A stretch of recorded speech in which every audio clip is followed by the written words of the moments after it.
Hello and welcome. We are live from New Delhi. You're watching DD India, News Hour, India's voice to the world. I'm Abhishek Mahajan. Coming up in the next stop. Brisk voting underway for 24 assembly constituencies in India's Jammu and Kashmir for first phase of polls. This is the first election in the Union Territory after abrogation of Article 370 of the Indian Constitution.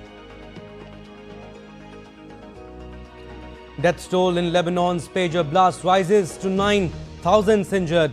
Hezbollah vows to punish Israel. No comments from Tel Aviv.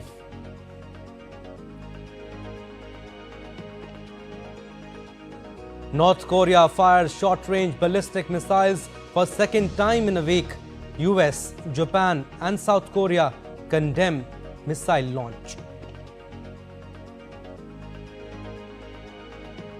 And Champions League kicks off in style as Kylian Mbappe scores in Real Madrid victory.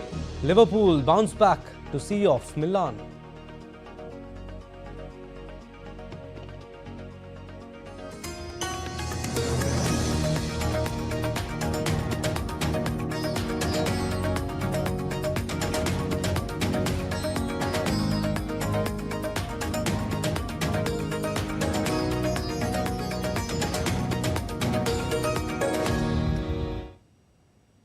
All right, our top story. Voting for the first phase of assembly elections in Jammu and Kashmir is underway.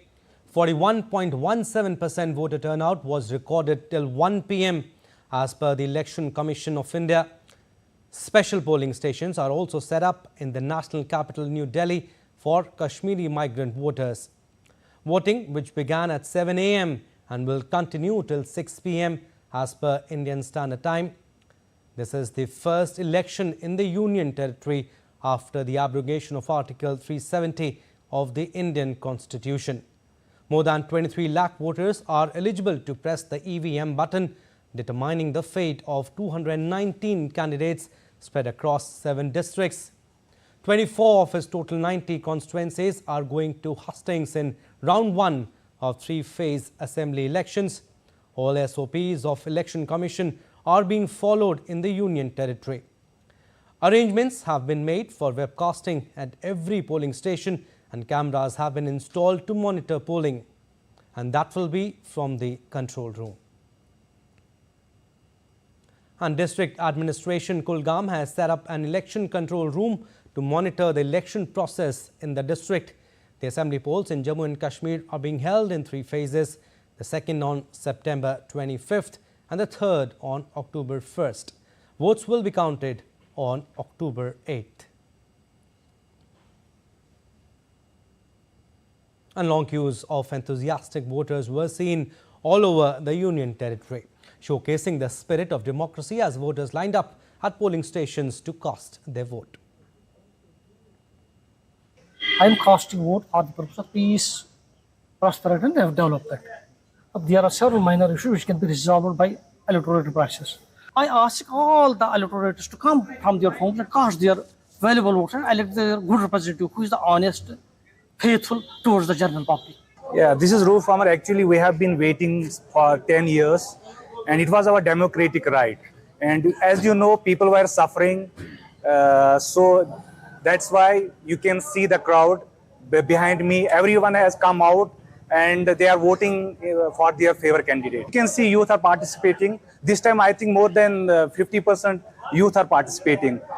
Before that, I think youth, they were not interested. But this election has been after 10 years, so I think youth are coming out and they are voting for their favorite candidates. All right, we'll go across to J&K, where Shabir Dar is joining us from Kulgam, and also Tahir Nadeem Khan is joining us from Bhadrawa. Shabir, I'll come to you first. Tell us the atmosphere there. Are people coming out in big numbers to vote? Yeah, absolutely. In big numbers. This is a festival-like, scenario in Kashmir, as we are seeing that, the huge participation of voters, particularly the youngsters. In every polling booth, you can see long queues lined up outside the polling booths, and people are coming in rows. This is the show of democracy, the unprecedented show Kashmiri seen after many, many years. Because we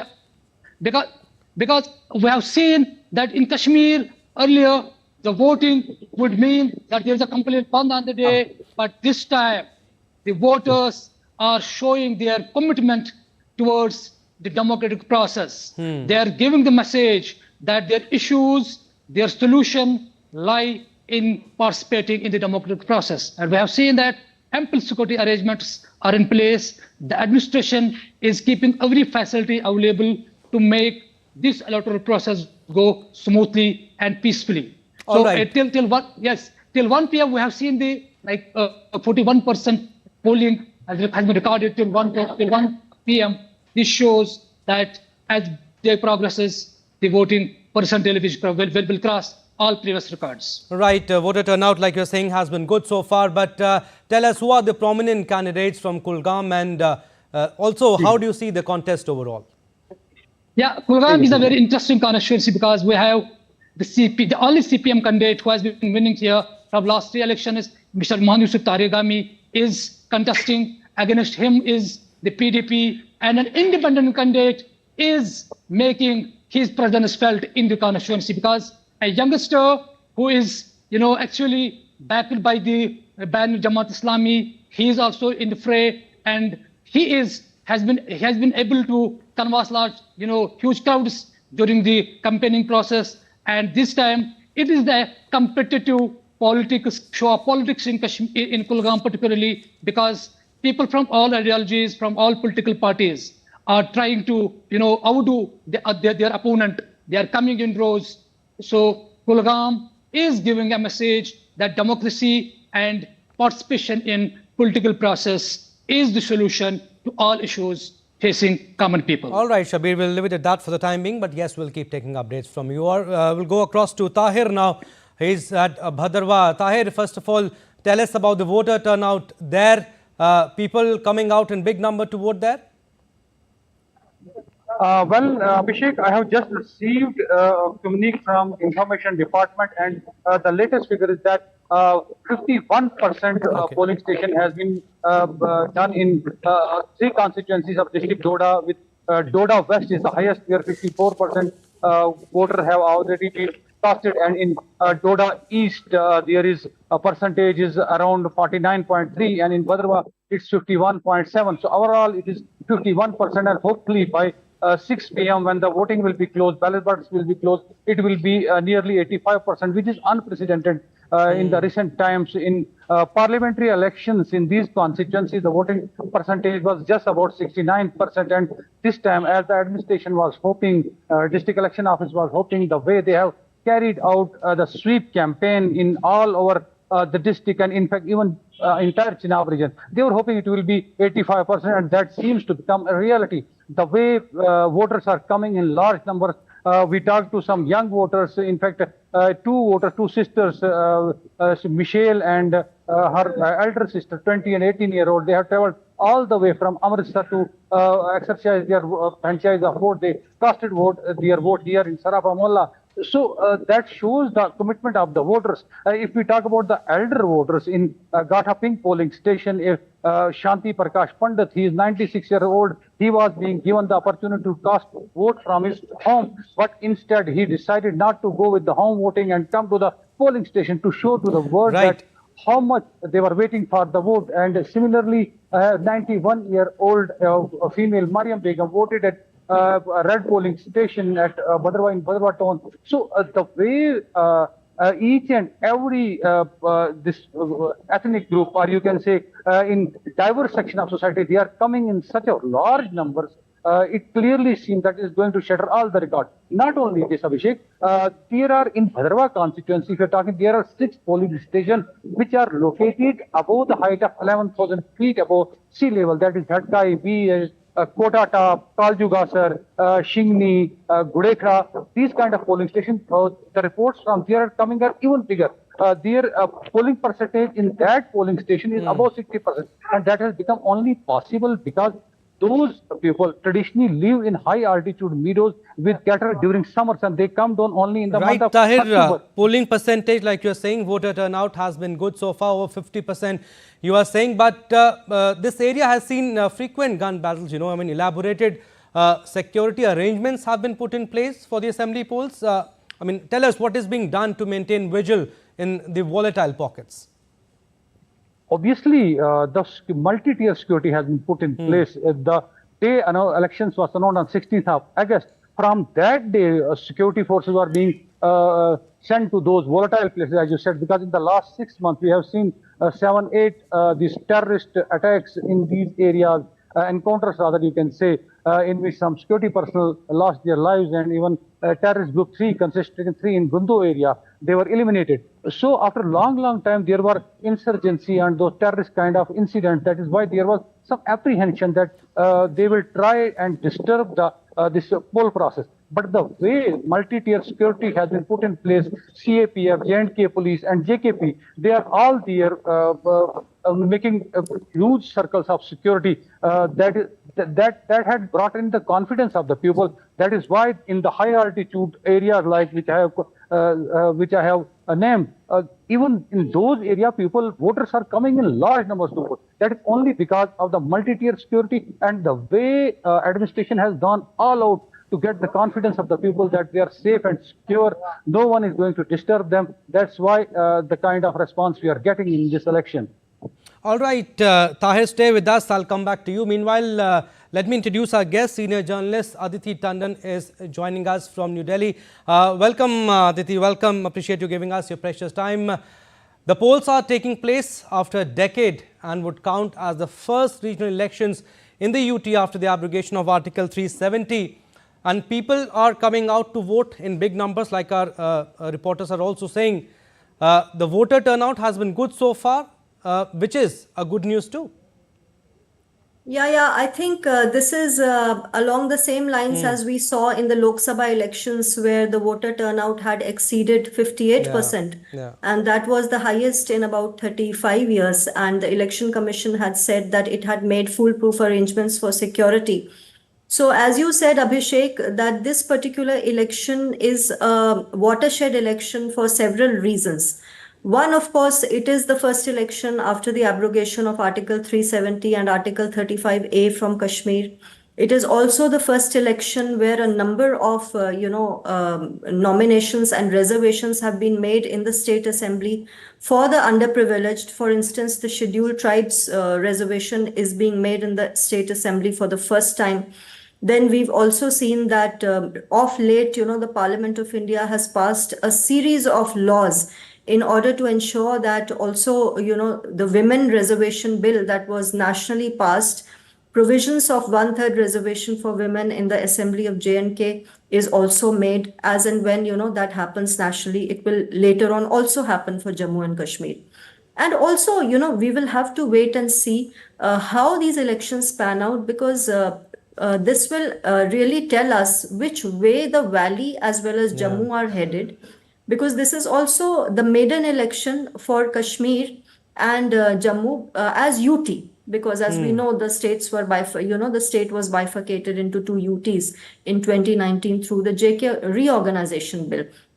So a lot is at stake in this particular election, but most importantly, it is the expression of the voice of the people of Jammu and Kashmir. These are the people that are voting, that used to vote in the face of bullets, in the face of boycott calls by separatists, and none of that is really being seen in the air in the valley anymore. We have only seen very energetic scenes of campaigns. We have seen, a lot of colorful, flavored canvassing by candidates. And this is a happy sight. This is not just a happy sight for us in the country. I'm sure the whole world is watching this election in Jammu and Kashmir. It's not just an election that we are watching domestically. Aditi, also, the state has, in fact, thrown hung verdicts in the last 3 polls, if you see. But the million-dollar question in everyone's mind is whether any party or alliance will cross that halfway mark, or 46, or will voters again give a fractured mandate? How do you see the contest? See, it's a very interesting question and a very difficult question to answer, because you are very right when you say that the voters of the valley have thrown up hung verdicts. In fact, it was this particular hung verdict which brought together 2 very unlikely partners, as we all know, the BJP and the PDP. And of course, that alliance did not last long because it was not a natural alliance. And now we know that National Conference and Congress Party have allied, and the People's Democratic Party, which strangely is part of the opposition India bloc at the national level, is contesting against NC and Congress alliance in the valley and in Jammu and Kashmir. For instance, we have seen how Waheed Ahmed Para in Pulwama, which is one of the very important key segments in Kashmir, the PDP candidate, the first timer who's also facing UAPA charges and is out on bail, he is being challenged by a former PDP MLA, Khalil Band, who is now with the National Conference.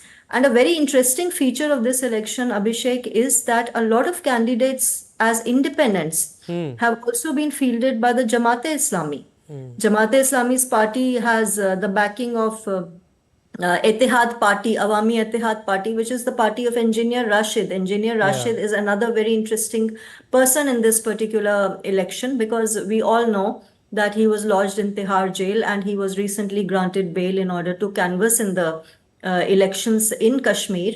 And he is somebody who is a giant killer, because he defeated the vice president of National Conference in the Baramulla Lok Sabha election in the 2024 cycle. So with Rashid Engineer on the ground, a number of independents, nearly 90 independents in the fray, a number of these independents from Jamaat itself, it will be very difficult for anybody to say which side the tide is going to turn, because Jamaat-e-Islami's presence on the poll scene of Jammu and Kashmir is significant and it is something new. So how much of the vote do they divide in the valley will actually determine which side will win. For example, Yusuf Tariq, who has been winning Kulgam elections since 1996, is this time facing a very tough contest from a Jamaat-e-Islami independent. So, traditional voters are going to be disturbed. Patterns are going to change because of a number of new players in the field, especially the independents. As many as 90 independents, that's an astounding number. And which side will the independents go if they win? That will be another interesting question. Abhishek? Right, Aditi, like you said, I mean, more than 40% of the candidates are independents, and they will definitely play a key role, especially in the valley. But very quickly, Aditi, what's at stake in Jammu and Kashmir's most desperately sought assembly elections, if I can say that, and what is the biggest change it is likely to bring?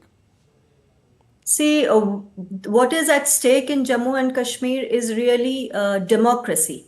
Whether people are going to get the government that they deserve is very important. Because in these past, since 2019, we have seen a number of changes that have brought development to the valley. We have seen a number of security arrangements that have brought down stone pelting incidents, that have allowed normal life to take shape. Educational institutions are functioning again. Some level of investment is revisiting the valley. Tourism is touching record highs. So, see, a stable government in Jammu and Kashmir is extremely important for the democratic spirit and also for economic prosperity of Jammu and Kashmir to last. And everybody is hoping today that Jammu and Kashmir electorate, I think, 22 lakh people are exercising their franchise today, and at least 35,000 Kashmiri migrants are voting in this election from outside of the valley. In Delhi itself, there are 4 booths that have been set up for Kashmiri migrants to take part in this voting. So the hope from the Jammu and Kashmir election is that the people of the valley will vote wisely and will vote for a strong and stable future. Absolutely. Stable government, and hope it brings positive changes also. Thank you, Aditi. Thank you for your time. Thank you. All right, we'll slip into a very short break, but still to come on this edition of DD India News Hour. India's Prime Minister Narendra Modi to visit the United States of America from September 21st to 23rd. Details ahead. India's Vice President Jagdeep Dhankar says interest in renewables is a necessity at the Global Reinvest Meet in Gujarat's Gandhinagar. And in Kolkata, agitating doctors seek fresh talks with the government.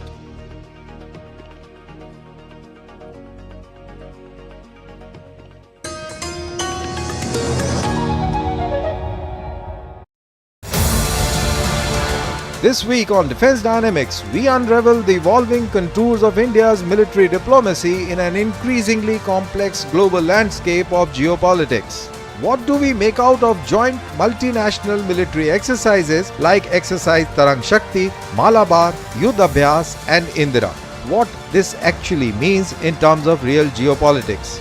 We will also tell you how the military diplomacy works towards building a self-reliant indigenous defense industry for India and much more. This Wednesday at 8:30 p.m. IST only on DD India.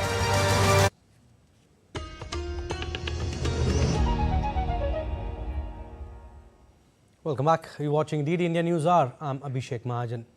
India's Prime Minister Narendra Modi will be visiting the United States of America from September 21st to 23rd. During the visit, Prime Minister Modi will take part in the 4th Quad Leaders Summit in Wilmington, Delaware, to be hosted by the US President Joe Biden on September 21st. At the Quad Summit, the leaders will review the progress achieved by the Quad over the last 1 year and set the agenda for the year ahead to assist the countries of the Indo-Pacific region in meeting their development goals and aspirations. Prime Minister Modi will address the Summit of the Future at the United Nations General Assembly in New York on September 23rd. And the theme of the summit is Multilateral Solutions for a Better Tomorrow. A large number of global leaders are expected to participate in the summit. On the sidelines of the summit, Prime Minister would be holding bilateral meetings with several world leaders and discuss issues of mutual interest. Meanwhile, former US President Donald Trump has said that he will meet Prime Minister Narendra Modi next week, terming him as a fantastic man. He happens to be coming to meet me next week, and Modi, he's fantastic. I mean, fantastic man. A lot of these leaders are fantastic. You have to understand one thing. They're 100%. These people are the sharpest people. They're not a little bit backward. They are at the top. You know the expression, they're at the top of their game. And both the leaders enjoy warm relations. When Trump visited India in 2020, PM Modi held a huge rally for him that also marked the opening of the world's largest cricket stadium. When PM Modi visited the US in 2019, he and Trump showered each other with praise at a Howdy Modi rally in Texas, attended by more than 50,000 people. And in a lead-up to Prime Minister Narendra Modi's visit to the US, India's permanent representative to the United Nations, Parvatneni Harish, met US Ambassador to the UN, Linda Thomas-Greenfield. Both the leaders engaged in fruitful discussions. India and US are working together on many issues, including reforming United Nations and global governance architecture. And India's Vice President Jagdeep Dhankar presided as the chief guest at the valedictory session of the 4th edition of Global Reinvest Meet in Gujarat's Gandhinagar on Wednesday. In his speech, the Vice President underlined that interest in renewables is not optional, stressing that everyone should take interest in it as it concerns our existence. Climate change is existential challenge. This is challenge to all living beings on the planet. And we are fully alive that we don't have another planet to live. This is the only planet. And therefore we have no option but to work 24/7 to bring about a scenario so that we first contain the climate change menace, then engage into restoration, and then make this planet habitable. And if we succeed largely, which we should, we will restore its pristine glory. And the event has drawn investment commitments worth 32.45 lakh crore. Reinvest is a global platform that brings together key players in the renewable energy sector. Moving further, Prime Minister Narendra Modi recently visited Western Indian state of Gujarat. During his visit, Prime Minister Modi met beneficiaries of the PM Surya Ghar Muft Bijli Yojana, a scheme providing free solar power to homes.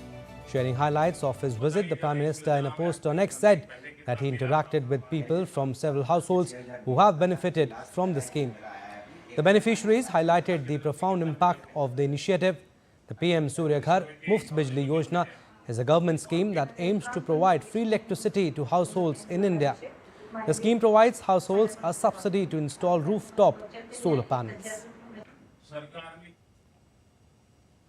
And the Bharatiya Janata Party-led National Democratic Alliance under the leadership of Prime Minister Narendra Modi has completed 100 days of his third term. Highlighting the key achievements of the government across sectors so far, Indian Minister Dr. L. Murugan on Wednesday noted that the agriculture sector has been a key focus of the government with an increase in the minimum support price of crops. He also highlighted the development in the fisheries sector. See, the 100 days is the pillar, strong pillar for the next 23 years or 2047. Focused over the agriculture sector, MSP is also increased from 5% to 12.7%. And fishery sector, for new 5 aqua parks or integrated aqua parks are going to come for the fishery sector also. And in this agriculture, 20,000 crore of PM's 17th installment, PM Kisan Samman Nidhi, are disbursed to the 9.3 crore farmers. Now, the protesting doctors at Kolkata's RG Kar Medical College and Hospital, where a trainee doctor was raped and killed, announced that they will continue their strike until all their demands are completely met, including the removal of the health secretary. The agitating junior doctors on Wednesday wrote to West Bengal's Chief Secretary seeking a discussion on key unresolved issues. They highlighted issues of safety, security and prevailing threat culture inside state-run medical colleges and hospitals. This comes a day after the doctors held meetings with State Chief Minister Mamata Banerjee.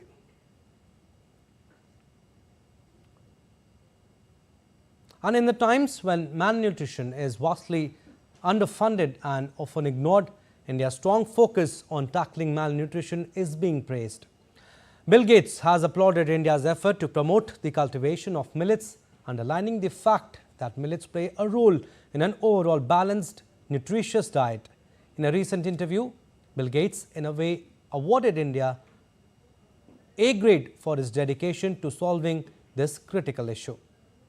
Acknowledging the same, India's Minister for Women and Child Development highlighted Prime Minister Narendra Modi's effort to make the country malnutrition free. Bill और Miranda gate foundation के माध्यम से भी देश के अंदर कई काम किए जा रहे हैं.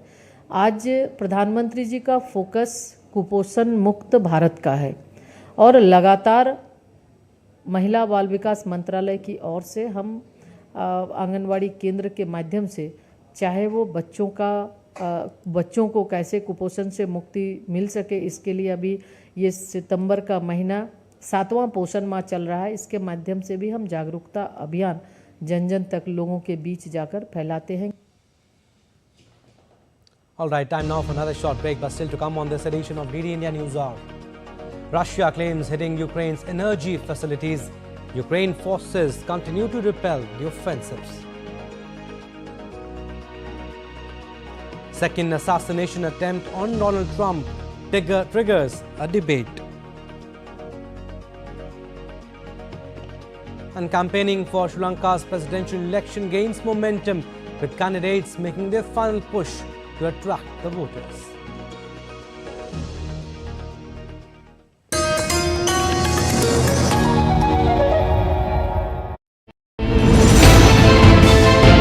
Geopolitics and trade deals. Economic challenges amid development. Hard work and the path to prosperity. It's the economy always. Between walkers, money is what money does and says.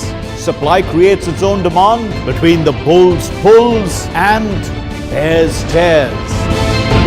When supply chains globalization and India rises to the podium. We'll get you centered with the economic brief at 8 p.m. every Thursday on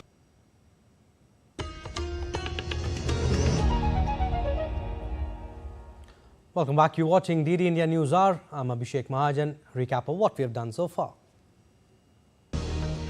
Brisk voting underway for 24 assembly constituencies in India's Jammu and Kashmir for first phase of polls. This is the first election in the Union Territory after abrogation of Article 370 of the Indian Constitution.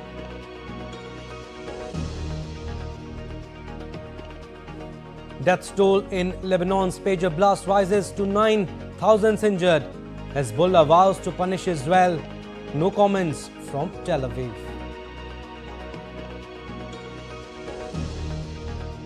North Korea fired short-range ballistic missiles for second time in a week. US, Japan and South Korea condemn the missile launch.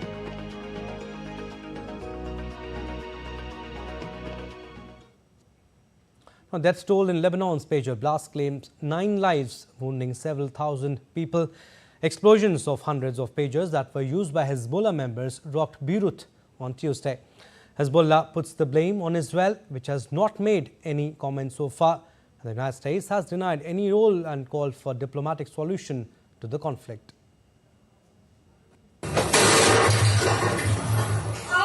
Unprecedented explosions of hundreds of pagers used by Hezbollah across Lebanon claimed at least 9 lives. Iran's ambassador to Lebanon was among 2,800 other people who were wounded by the simultaneous blasts. Hospitals in Lebanon are coping with the aftermath of the pager blasts as casualties and those injured begin to rise. At one hospital in Beirut's southern suburbs, people were treated in a car park on tin mattresses. The group blamed Israel for this criminal aggression and vowed just retribution. There was no immediate comment from the Israeli military on the wave of explosions. Meanwhile, the Pentagon has denied any US involvement in the pager blasts in Lebanon. I can tell you, to my knowledge, there's no US involvement in this at all. Again, it's something that we're monitoring. The denial by US comes as Washington once again called for a diplomatic solution to tensions between Israel and Lebanon. It is in everyone's interest to resolve it quickly and diplomatically. So we continue to believe that there should be a diplomatic resolution to this, and so I will leave it there. And well, actually, I'll add, this is why the ceasefire negotiation is so important. This is why the hostage deal is so important. This is why the president and his administration has been working around the clock, 24 hours to get that done. Israeli military has said that senior commanders have held a situational review with a focus on preparedness in both offense and defense in all spheres. Israeli analysts say that the unprecedented nature of a recent operation targeting Hezbollah showcases a new strategic approach. I think the greatest achievement here is the confusion that it created among Hezbollah, the psychological damage among Hezbollah, and the fact that somebody can cause that much of a damage without even invading into Lebanon. The pagers used by Hezbollah members came from Taiwan as per a news report of the New York Times, with explosives packed in sometime before they arrived in Lebanon. Taiwan's Gold Apollo has denied that it made these pagers. None of the components in that product belong to us. Nothing was exported by us. Meanwhile, as tensions rise in West Asia, Lufthansa and Air France have suspended flights to Tel Aviv, Tehran and Beirut until Thursday. Bureau Report, DD India. All right, so what do we know about the pager blast? As what is known so far, Hezbollah terrorists began using pagers to evade tracking of their locations, and the detonation started around 12:30 GMT in suburbs of Beirut, the strongholds of Hezbollah. Some of the detonations took place after the pagers rang, and the blasts were relatively contained and appeared only to wound the person wearing the pager. And injuries were sustained on the faces, fingers and lower portion of the body where the pager was likely worn. and many speculate that the explosions were caused by the device's batteries detonating, possibly through overheating. And speculations rife that Israel might have infiltrated the supply chain for Hezbollah's pagers. And New York Times reported that Israel hid explosive material within a new batch of the pagers before they were imported to Lebanon. Meanwhile, with the hope to discuss bilateral ties, Gaza ceasefire, U.S. Secretary of State Antony Blinken is visiting Egypt on Wednesday. Top U.S. diplomats' 10th visit to West Asia since the start of the conflict comes at a time as the region remains on high alert due to Tuesday's pagers attack in Lebanon. Overall, Blinken is expected to address ceasefire efforts with Egyptian officials, besides meeting Egyptian leadership to strengthen bilateral ties. And Blinken will head to Paris from here on Thursday for a meeting with the foreign ministers of France, Italy and Britain to discuss the West Asia and Ukraine and other issues. Blinken will also meet French President Emmanuel Macron.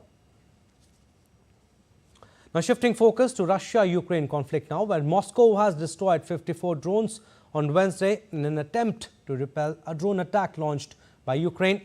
The overnight drone strike by Ukraine targeted several western regions in Russia and sparked a fire, forcing residents to evacuate the Tver region. The firefighters tried to contain the blaze caused by the wreckage from a destroyed drone. No damages have been reported from those attacks.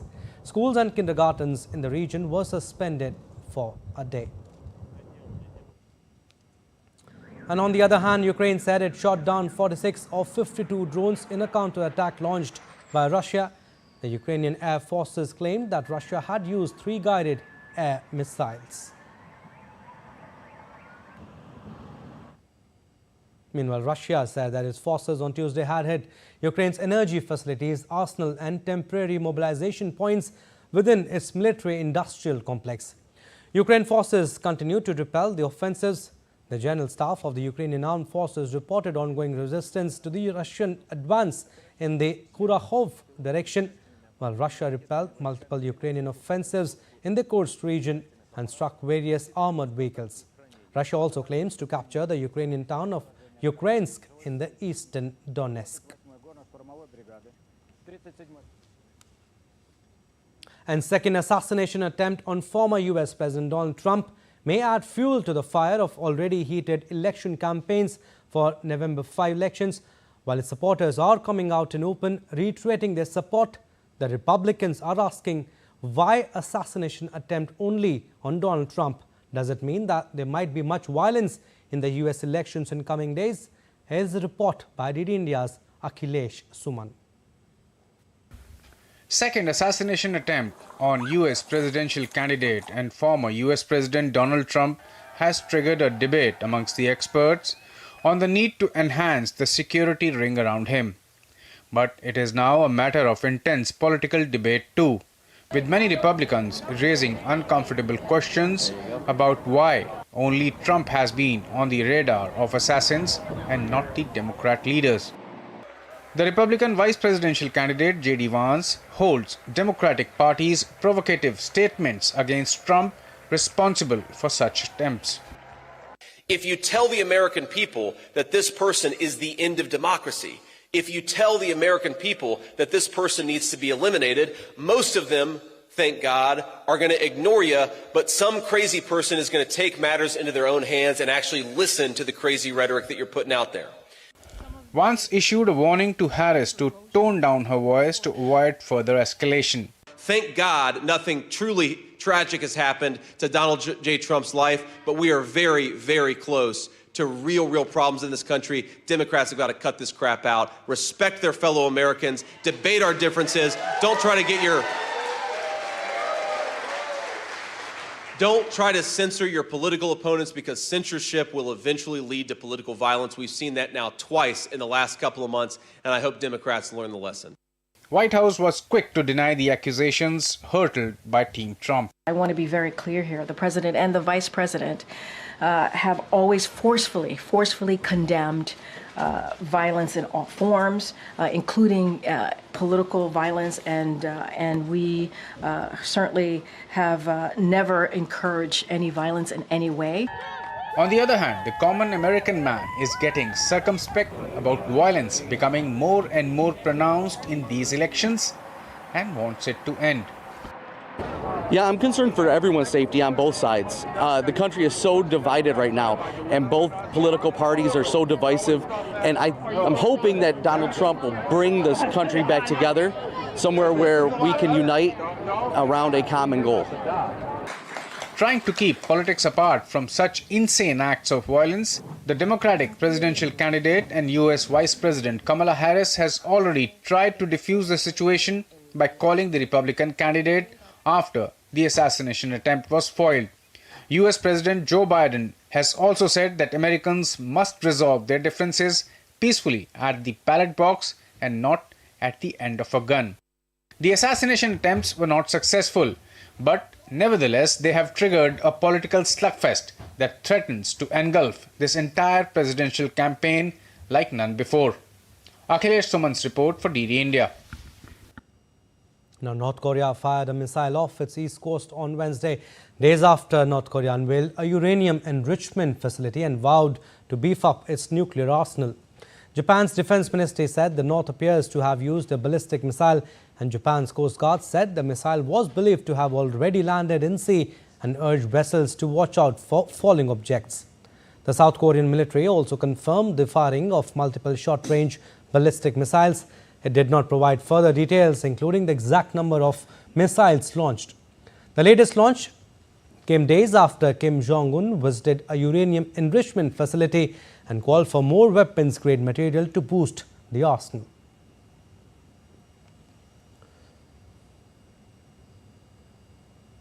Now, Japan criticized North Korea after Pyongyang launched multiple short-range ballistic missiles for the second time in under a week. Deputy Chief Cabinet Secretary Hiroshi Moriya said the missiles had landed outside of Japan's territory and the country's exclusive economic zone. He said no damage to vessels or aircraft was reported.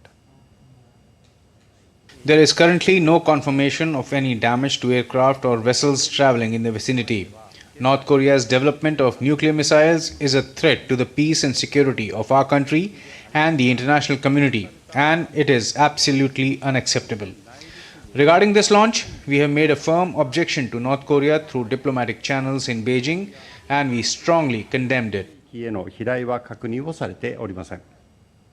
All right, shifting focus now. Campaigning for Sri Lanka's presidential election has gained momentum, with candidates making their final push to attract the voters. The top contenders have been conducting meetings and rallies in various locations, tackling a variety of issues. As the incumbent President Ranil Wickremesinghe seeks a re-election as an independent, he is challenged by opposition leader Sajid Premadasa from the Samgi Jan Balvegya and Anura Kumara Desanaike from the leftist National People's Power Alliance. 38 candidates are in the fray. No woman candidate is contesting the election. This is in spite of the fact that women make up 52% of the more than 17 million electorate.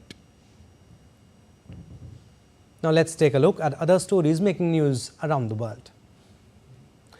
Australia carried out first of its kind investigation into an encrypted messaging network known as Ghost. Police on Wednesday charged Jae Yoon Jung, a 32-year-old man, for creating and managing the messaging app used by global organized crime networks. Allegedly, the network was used by several gangs and organized crime syndicates in the Middle East, Australia and South Korea to import drugs and order killings. Now, Zimbabwe is planning to cull 200 elephants as the African continent, especially its southern region, witnesses worst drought in 4 decades. The aim is to feed communities in areas affected by the El Nino-induced drought. The cull comes close to neighboring Namibia's decision last month to cull 83 elephants and give meat to people impacted by the drought.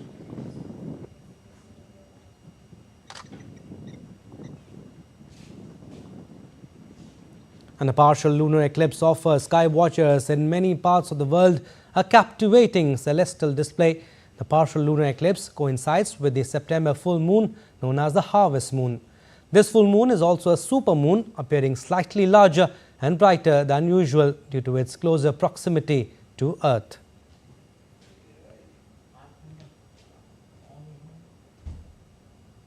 All right, still to come on this edition of DD India News Hour.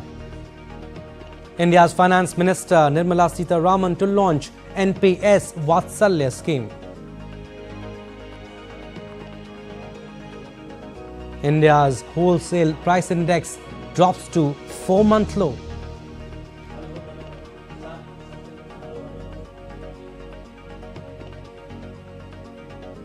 And India to face China in round 7 at the ongoing Chess Olympiad at Budapest.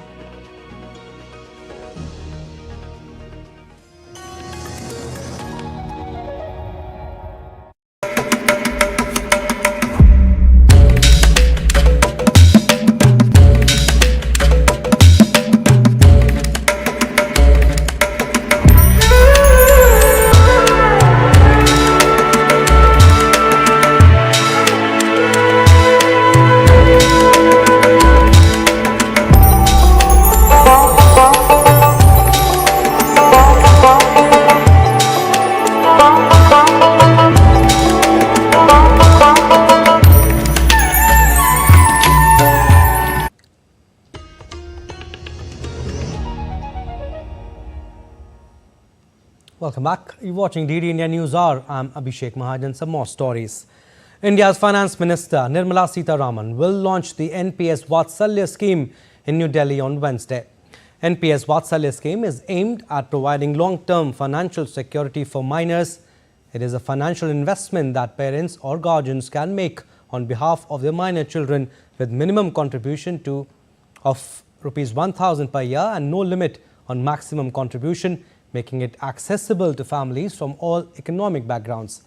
It will serve as a meaningful way to provide them with financial support until they start earning and investing on their own. The scheme is regulated by a pension fund, regulatory and development authority. NPS Vatsalya highlights Government of India's commitment to promote early start in securing financial future of children. It was announced in the Union Budget 2024-25. NPS Vatsalya events will be organized simultaneously at nearly 75 locations throughout the country. And India's wholesale price index drops to a 4-month low of 1.31% for the month of August 2024. As per the data from the Ministry of Commerce and Industry, the WPI fell from 2.04% in July, with reduction in the prices of manufactured products and food items. Prices of minerals, crude petroleum and natural gas and food articles decreased in August as compared to the last month. Manufacture of basic metals and other non-metallic mineral products, chemicals and chemical products and textiles also witnessed a decrease in prices. And Sri Lanka's central government debt reduced to under 100% of the island's gross domestic product. Data released by Central Bank of Sri Lanka indicated the debt to have been recorded at 99.83% of the GDP by June 2024 from 105.49% in December last year. The reduction is being attributed to exchange rate stability, a reduced budget deficit and an expanding economy in the first quarter of the year. The island had witnessed the peak of its worst ever economic crisis in 2022 when it defaulted on external debt payments. India's generous assistance of $4.5 billion support at international fora and financing assurances helped Sri Lanka manage acute shortages of essential items. Now, US chipmaker Intel was planning to build a mega factory in Germany and has now cancelled that investment. Huge disappointment here, but it also tells us a lot about what went wrong at Intel. And US chipmaker Intel has cancelled one of its largest investments, a new chip factory in Germany planned at a cost of 30 billion euros. Lars Holter is with Deutsche Welle and joins me from Berlin. Lars, what's behind this sudden cancellation? Thanks for having me. Well, first of all, let me say this is a huge disappointment for Germany and specifically for the state of Saxony-Anhalt, where this chip factory was supposed to be built in the city of Magdeburg. That's just about an hour away from here in Berlin. Now, as disappointing as this is, though, it is not entirely surprising because we've known for a while that Intel was in trouble. The company has slipped into the red. It has lost over $1 billion in the past quarter and is also expected to lose money for the full fiscal year. Intel has announced a cost-cutting program. It will likely cut 15,000 jobs. That's around 15% of its workforce. And since the company has just recently opened a new factory in Ireland, management apparently sees Europe well equipped for now and decided to at least delay building the new plant in Germany and another one in Poland too, by the way. And yes, they are talking about the delay of 2 years, not yet about canceling the entire project. All right, Lars, also Intel used to be a driving force in semiconductors. What's caused these problems now? Well, Intel has failed to innovate. Specifically, the company has missed the boat on artificial intelligence. There's been a lot of buzz recently over NVIDIA, another chip maker, actually the chip maker these days. Now, that company has long played a minor role, mostly supplying the gaming market, and with shares trading rather flat between $10 and $20 until just a year and a half ago. Now, NVIDIA shares are way into the triple digits, last at $116, and that's because the company had set an early focus on AI-ready chips and is now running with it. They're currently building the best chips in the world for highly complex applications. And with AI being the dominant technology in web apps, but also cell phones and the likes, we've seen their market share rise rapidly. Chipmaker AMD, meanwhile, is also pretty aggressive, recently making a few acquisitions to stay in the AI game as well. Whereas Intel, once the market leader, has pretty much dropped into third place. All right, Lars, we'll leave it at that. Thank you for your inputs. Now time for sports updates, and I'm joined by my colleague Deepika Mehto. Deepika, what do we have today in sports? Good afternoon, Abhishek. We've got a lot in action, starting from Chess Olympiad to the return of UCL. So first, let's begin with Chess Olympiad. In Chess Olympiad 2024 at Budapest, India dominate open and women section after 6 rounds in Budapest. Now today, round 7 matches will be played. Another 5 rounds remain, but India is well placed to score a double and even to improve upon the bronze medal it won in both sections of the previous edition of the Olympiad. Indian men's and women's team are going into round 7 of the 45th FIDE Chess Olympiad with sole lead. In round 6, it was Arjun Arigaisi who once again played a key role for the men's team. After D. Gukesh and R. Pragnananda drew on the top 2 boards with Richard Repord and Peter Liko, India now needed a victory on the 3rd board. Arjun duly gave his team that one. Now, India, the only team to have won all of its matches in the 45th FIDE Chess Olympiad, lead after Divya Deshmukh scored on board 3 to defeat the Armenian. That proved the most valuable point of round 6 for her team. Without her victory, India would not have won the match. In cricket, India is all set to face Bangladesh in Test series that begins from tomorrow at Chennai's iconic M.A. Chidambaram Stadium. While the World Championship points are on stake for both the teams, Team Bangladesh too would now look forward to create history on Indian ground. Let's take a look at this pre-match preview to know more. The India-Bangladesh Test series is all set to enthrall the fans as the opening clash commences on Thursday, the 19th September at Chennai's M.A. Chidambaram Stadium. Bangladesh are all set to face a strong challenge against Rohit Sharma and co, who are the strongest side in ICC World Test Championship 2023-25 currently. On the other hand, Bangladesh, led by Najmul Hossain Shanto, would seek their first ever victory against India. Historically, India has been the superior team in the Test format against Bangladesh. If we talk about the head-to-head, out of the 13 test matches played between both the sides, India has claimed victory in 11, with 2 matches ending in a draw. Bangladesh, on the other hand, is yet to register a victory in Test cricket against India, a record that they will be eager to change this time. While India are focused on making a strong start to their home test season and will not view their 2 test match series with Bangladesh merely as preparation for their tour of Australia later this year. Ahead of the series, India captain Rohit Sharma said, "Every game is important while playing for the country. It's not a dress rehearsal for the Australia series. There are World Test Championship points at stake and we need to start the season on a high. The focus is on winning the Bangladesh series rather than looking too far ahead," unquote. Ahead of the series, India head coach Gautam Gambhir said, I have been big believer that we don't fear anyone, but we respect everyone. It is the same with Bangladesh. We don't look at the opposition and play the game we know. I congratulate them for what they did in Pakistan, but this is a new series and they are a quality side and we want to play good cricket, unquote. With the World Test Championship standings hanging in the balance, both teams will have more than just pride to play for at Chennai's M.A. Chidambaram Stadium as the action begins on 19th September 9:30 am according to Indian Standard Time. Sports Desk, DD India. On to soccer now. Liverpool claimed a 3-1 victory at AC Milan on their Champions League return.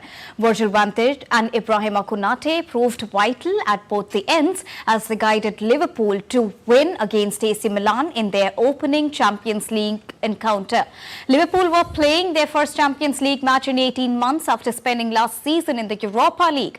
It was a happy return even after shaky opening, which may have had a few Reds fans worrying about the start of a slump. So those were the top highlights from sports. Back to you, Abhishek. Yes, and Deepika, what a game it was between Liverpool and AC Milan. Thank you for the sports updates. All right, that's all we have in this edition of DD India News Hour. But do let us know your thoughts on the news of the day. For those on the go, you can get all the latest news and updates from India and across the world on DD India mobile app. The app is available on both Android and iOS platforms. Scan the QR code on the screen to download now. And we'll be back with more news as it breaks here on DD India. I'm Abhishek. From all of us here in Delhi, thanks for watching DD India News Hour.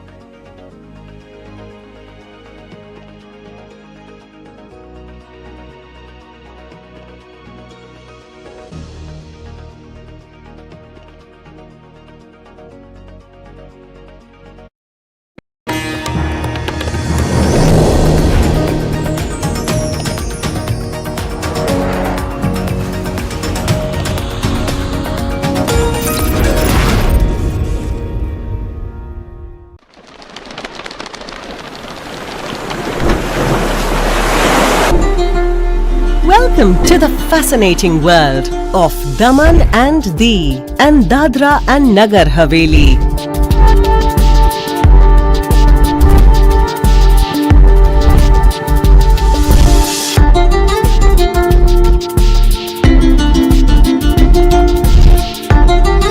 Unravel the rich history.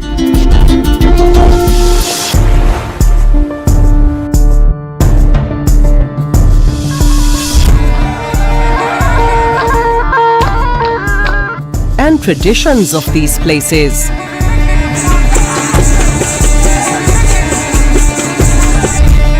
Marvel at the stories that lie in its beautiful architecture.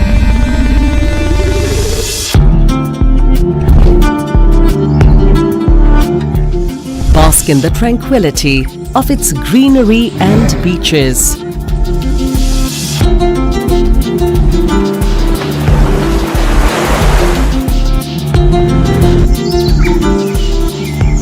Experience the agelessness of its traditional handicrafts and handloom industry. Recognize its industrial leadership and celebrate Diu's commitment to a sustainable future.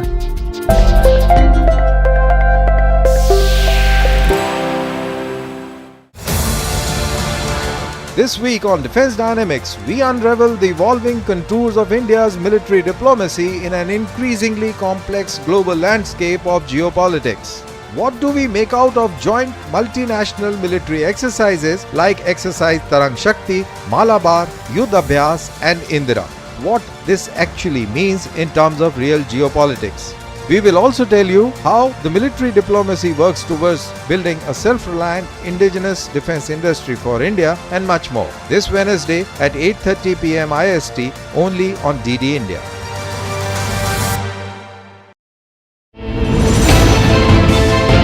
Geopolitics and trade deals. Economic challenges amid development. Hard work and the path to prosperity. It's the economy, always. Between walkers, money is what money does and says. Supply creates its own demand. Between the bulls pulls and bears tears. when supply chains globalization and India rises to the podium. We'll get you centered with the economic brief at 8 p.m. every Thursday on TV. Hello and welcome. We are live from New Delhi. You're watching DD India Live, India's voice to the world. I'm Abhishek Mahajan. Coming up in the next 30 minutes.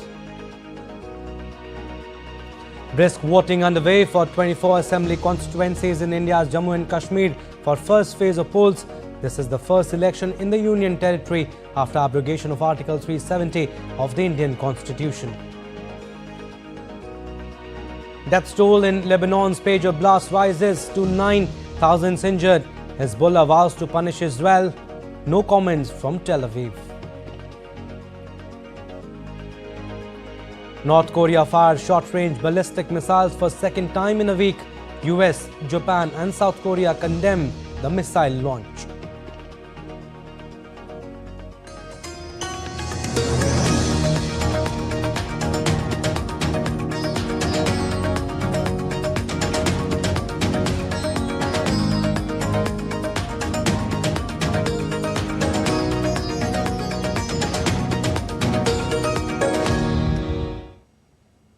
So voting for the first phase of assembly elections in Jammu and Kashmir is underway.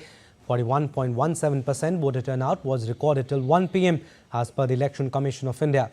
Special polling stations are also set up in the national capital New Delhi for Kashmiri migrant voters.